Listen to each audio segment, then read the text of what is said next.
Hello, Toddbog here with Breaking the Stream, and welcome back to my Let's Play of Conquest of Elysium 4, the Pale 1 playthrough. Where we last left off, we got to show off the Beholder King in the last video, so if you haven't watched that, definitely recommend checking it out, just first 3 or 4 minutes to see what that's about. Here, though, we're struggling. That's definitely the case. We got a lot of units and armies that are just hanging out near our spaces. And right now we are just fighting to maintain holds on our products, on our points of interest, so that we can get the gems we need to build a stronger army. So we recently attacked the Warlock and his biggest army, and we pulled out a victory, but we did take a lot of losses, and so we're going to have to rebuild for sure on that. That being said, though, the fact that we did defeat the Warlock means that I feel a little bit stronger about our chances going forward here. So, with that, let's go ahead and... yeah, we need to basically start taking control of the area again. Over here, I'd want to crush this, but we're not going to because that pond will melt. So if we fight, we will die there. So we're not going to worry about that. So we're going to go ahead and just end turn and see what happens. Okay. So I figured they moved, so that's good. Got another Pale 1 commander. We'll have to take advantage of that at some point. Let's see. Definitely need to take this town, and I think we'll swing back and start capturing this stuff here. Here, let's go ahead and... we'll go ahead and grab the Cavern Guard. And I think this army needs to move out. So Pebble spawned. Let's go ahead and transfer your units.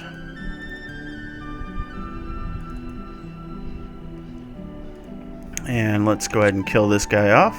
And then we'll come up and take our iron mine back, as we'll need both of these mines here in order to continue to fight back. So...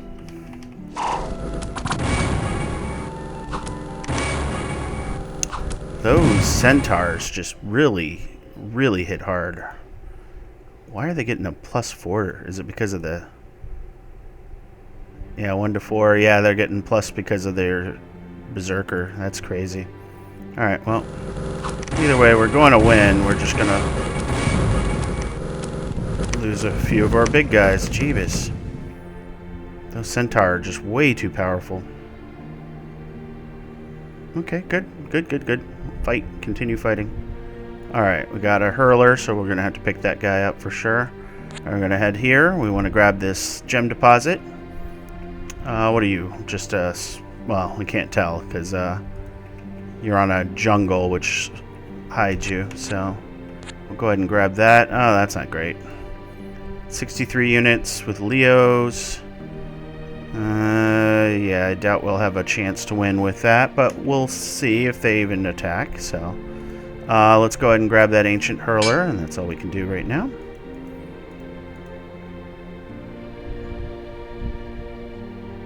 Okay. Moving out. Alright, good. So we'll go ahead and grab that. Let's go ahead and use our special power of the Lesser Olm Summoning. Grab that for now. Good. Alright, what do we got here? Just 11 units. Okay, nothing terrible. We took that. We got 1 bird here, so we're going to take that as well. Just because I only had 1 action point anyways, and it'll give us a little more survivability. There we go. Only took about 12 rocks being thrown by guys with bad eyesight. Alright, Ancient Pale 1. That's a pretty good one to get, so we'll do that. We'll grab this. Get us up to 2 trade again, so that should up our sapphires pretty greatly. Alright, let's go ahead and get you the Ancient Pale 1 here, just to get you a little stronger. There we go. And we'll grab that and start recontrolling our local area here.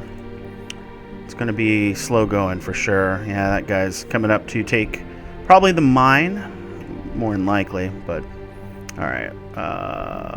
Come down here. Let's see. can't get too far away here because that is enough units to be annoying. So we'll come up here and we'll just hold the tower for a little bit and see what he does. And that way I can rush home if I need to defend it. Or just keep the tower and let them crush that. We'll see. Alright. Either way, Basil Art, you'll grab that. And what am I going to lose here? Right now, just those 2 units. And, of course, my gem production.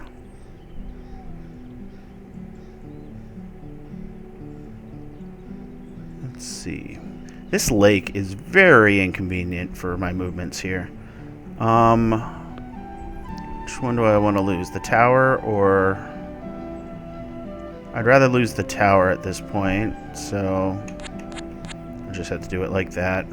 Puts me behind on capturing things because, well, they're all pressuring, so let's see if he moves away. Okay. Yep. Guess we'll go here. Let's go ahead and use that special power.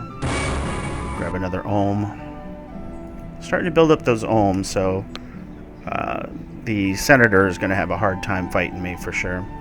Alright, let's go ahead and do a recruit. We're going to grab some more cavern guard. I probably shouldn't have done that with the iron production I have, but we'll work on that.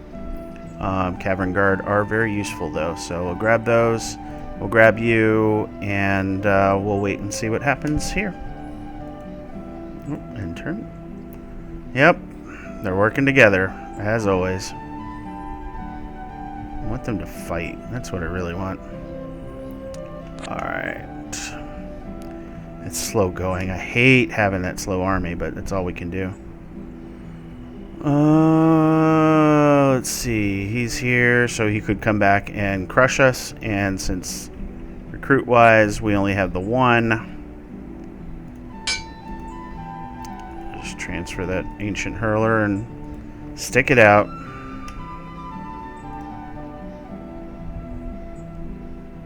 New armies coming out.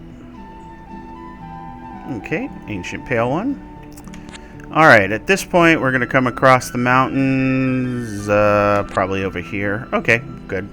110 units, and they've already got these guys up again, so that's not great. Whereas we're still waiting because they keep taking our gems from here. I'm going to grab that. They did a recruit and left a Precipe. Okay.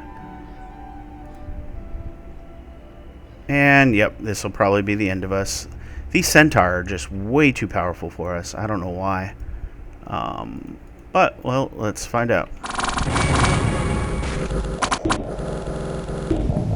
Like, my guy's got a good amount of hit points, but when they get berserk, they just start getting ridiculous.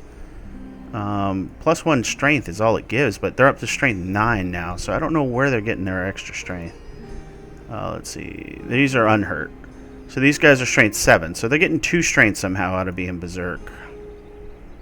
Unless it's a spell being cast. Let's see. Oh yeah, they have strength, so maybe they had strength cast on them. Okay. Well, that would explain some of it. What is she casting? Confusion? That's not good for us either. Does he have... Oh, Cloud of Confusion. I was like, why are they hitting groups if it's a single target? So yeah, that's unfortunate, and that's probably going to cause us to lose here. So this may be a short video. We will see. At this point, I can't do anything right now, but we can't wait for the big summon anyway, so let's go ahead and do our deep summons. We just need some bodies on the front line for sure, so we'll do those. And we'll end turn. And this is going to be the end of it.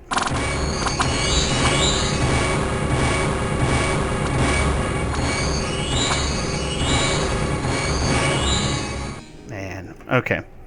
Yep, so that was our end. I figured as much. Those centaurs, properly buffed, were just way too much. And when I played the Dryad Queen, I could barely get those white centaur, but they just appear to get them in droves here. So, either way, this was an interesting playthrough. Losing my king so early on definitely put me in a detriment. And then being next to a Warlock, which has a lot of high armor targets that you know, can hit multiple targets as well. Just too much for us to handle. If we were going against just the Dryad Queen, we would probably have a better time, because our elementals would be highly resistant to those centaurs, although buffed like they were, they would probably punch through the armor anyways. But anyways, yeah, just the combination as Senator on top of that, and they were all just delving into my territory without doing too much fighting in between. It was just too much for our forces here, so I definitely want to revisit them as a group. I'm an idiot. Sorry, I was just thinking about that lake.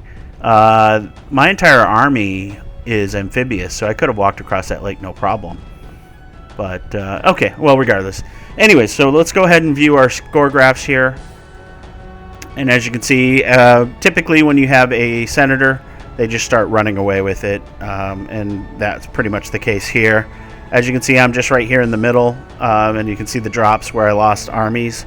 You can see the major drop that we put them in when we attacked and eliminated that leader, but they were already so far ahead of us that we just wouldn't be able to maintain.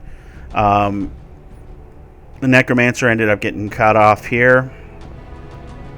We had the Senator, the Baron. Oh, okay, so there was a Baron. Let's see. Yeah, he actually didn't get too far off the ground, so I'm guessing he had a bad start. We'll take a look. Warlock, as we mentioned, second here in this case, because there were lots of mountains, lots of different mines, so they had plenty of resources for sure. The Beholder, as you can see, got crushed. Unfortunately, I would have loved to have seen him grow strong. And then our Dryad Queen, we took out a major army of theirs here. As you can see, the drop,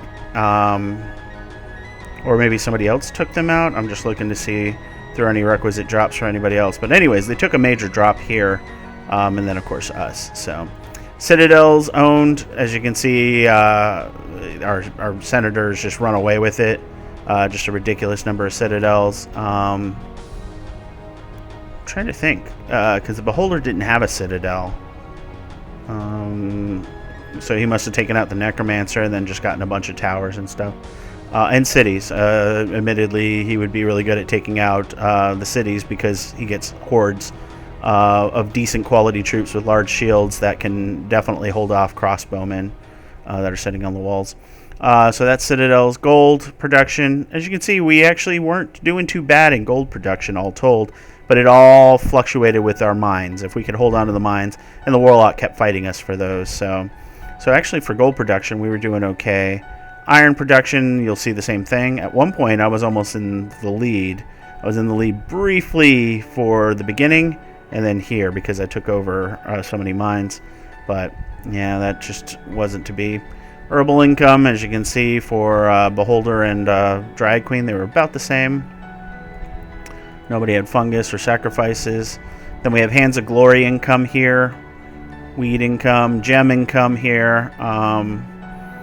So yeah, as you can see, I was always below the Warlock, except at the beginning when I captured those mines early on, and they utilized that advantage greatly. And then of course trade, and nobody had those. So let's go ahead and reveal the map. So this is what we ended up with here. So just checking to see if there was anything. There was a port hidden down here. Okay, so that would have been kind of neat to take out. What did it have? Yeah, that would have been pretty easy to take out as well, and the enemy probably wouldn't have swung by. So that would have been an easy 4 gold income and another trade. There's our merchant to the west.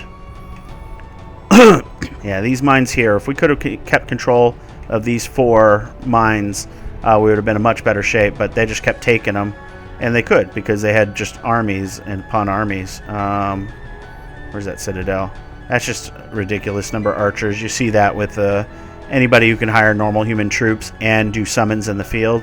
They don't have to spend as much gold on building actual armies because they use it to summon up their troops. So hopefully we'll have that same success when we play a Warlock in the future. Another tower here. Was that the same tower? Okay, that's the tower I found. So our strategy would have been sound. We could have eliminated the Warlock by taking these 2, but we didn't have the right types of troops for it.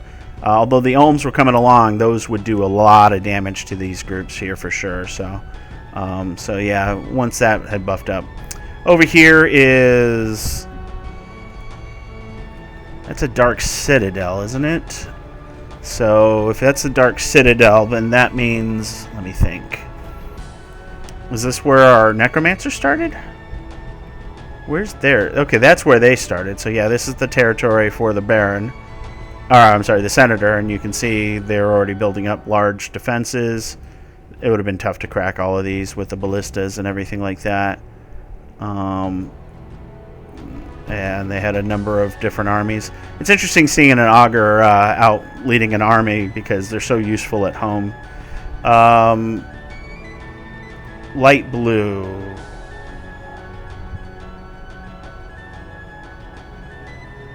Who was it? Light blue again? Oh, the Baron. Okay. So you can see the Baron had pretty good control of these two mines here. Oh, they were led by an alchemist with the Mirage Crystal and Lucky. Huh. Nice.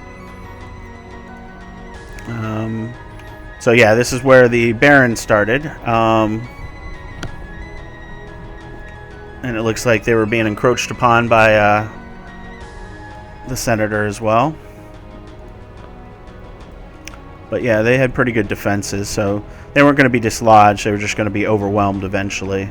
Because as you can see, as happens with the Senator runaway, they just start multiplying and they just start building armies everywhere to the point where you just can't do anything to stop them. Dryad Queen, her biggest army was this one here, and then this one here. Those centaurs are just too good. And then, yeah, just looking, she had this up here, which would have been impossible to get to, and then back before she found another home. So she made that. This one here. Yeah, so trying to eliminate her would have been really tough. Nobody ever took this, unfortunately. Over here, we had a large island with a Beholder hanging out here, too. This one isn't as good as the Beholder King. As you can see, it only has level 1 versions of Pyromancy and Storm, but otherwise it's pretty good. So that's a neat ancient force. And I could actually come over and take this over because I'm amphibious, but I would not be able to spare the army to do that. Another option, of course, would have been to dig, which would have been cool to do as well. So just taking a look. Sorry if I'm a little all over the place. I'm just trying to get a feel for it. Oh, nice fire elemental just hanging out. But yeah, okay, sorry. Yeah, we were looking at this. So this is a citadel that they took over from the Necromancer. So this is where the Necromancer was and got eliminated. Yeah, and they missed click there. Yeah, and they just have casual armies, just armies I'd be jealous of roaming the field. But theirs are just garrisoning their towers and stuff like that, so that's insane. Swamp. Why does the Baron have control of a swamp? I'm trying to remember why they would get swamps. That's a bit weird. Let's take a look at their troops. Yeah, no, nothing there. Nothing there. I'm not sure what they get out of this swamp. Okay. Anyways, taking a look. Surprisingly, this is the first I've seen Mott and Bailey where they transformed a hamlet into a fortified structure. Okay. So yeah, otherwise no big surprises here. We'll zoom out a little bit more. The Baron starting up in the snowy realm here definitely hurt them in their expansion. And as you can see, unless they went along even if they went along the coast, they really didn't get a lot. So by the time they got out, they were behind everyone else for sure. And then of the things they could take, none of them were providing levies except for the starting stuff. So that also hurt their army generation. Did they get any special levies for having the barbarian camp? I don't see any special levies there, so yeah. So this was this game. pretty much ended as I expected it to. There was just too much to keep hold of here, and they just had way too many armies roaming around here between the two factions that weren't fighting each other. So they weren't thinning numbers, they were just constantly growing. And because of the power creep on both sides, neither side would be able to get an advantage, so they're just going to continue to grow, whereas my army couldn't grow nearly as fast. And I couldn't even get control of this area here. As you can see, they just started sweeping down and taking my stuff here. So this was fun, though. Definitely learned a bit. Gem control is definitely a big focus for this faction, and without the RNG going in your favor, it can be very difficult to get what you need. Like, no diamonds at all. The undead are just improved versions of your existing troop types. So they're hardy, they have additional armor, and they generally hit harder. And then, of course, don't have any of the weaknesses because they're undead of your standard troops. I think they still miss 1/5 of the time, though. I'd have to remember that. But yeah, instead we got a lot of emeralds, which were great for growth. And then, yeah, we just couldn't hold on to it long enough to build anything sufficient. But that's the way it goes sometimes. So with that, as always, if you enjoyed the video, please like, comment, and subscribe. Stay tuned for the next video as well, where we'll start over again with a new class. And we'll definitely put a peg in this one and probably revisit it at a future time as well. So with that, I will bid you guys farewell.